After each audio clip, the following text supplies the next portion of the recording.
Welcome to this edition of the Rhody Reporter. I'll be your host for this segment, Diana Lozowski. For decades, Rhode Island listed marijuana in its constituents as Class 1 narcotics. Most states did.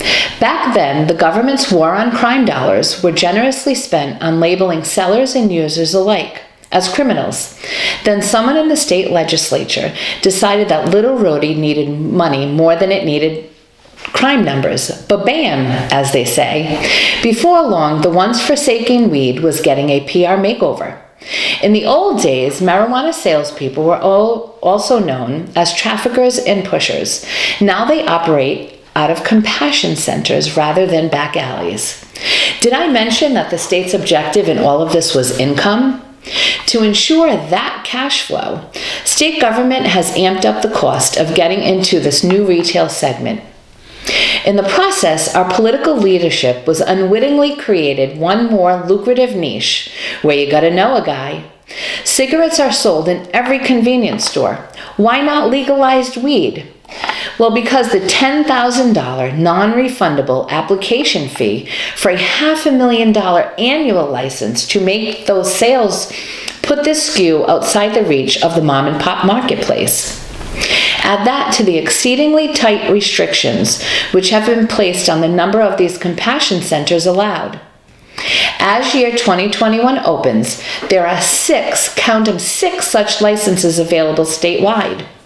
There are also 26 paid-up applicants crossing their fingers as daily numbers-style ball drop will shortly seal everyone's fate.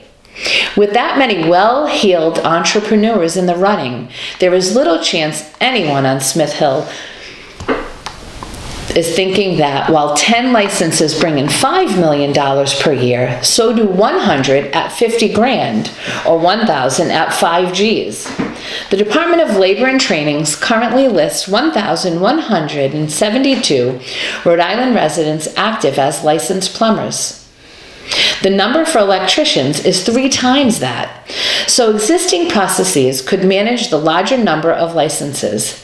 Instead, though, the state is attracted to the tiny universe of very well-connected prospects for the latest shiny objects they have on offer.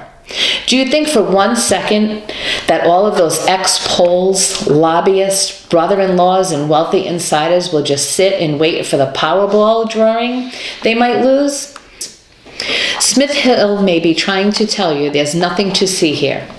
Your trusty, if officious Rhody Reporter, on the other hand, is here to say that this is Rhode Island, where there's a trough, we will not just feed at it, but wallow in it. So get ready, ladies and gents, buckle up. Enjoy your THC and CBD because it will come to you grossly overpriced. But at least it will be here, PDQ. On a personal note, I'd like to let you know that my 77-year-old mother came to the end of her life fighting pancreatic cancer. She'd been a stoic all her life, but the pain she suffered with that disease was like nothing she'd ever experienced. What was the one thing that gave her relief? Cannabis. So part of me is saddened that others like my mom will have to overpay. But if that's what it takes to make that kind of relief available, bring it on.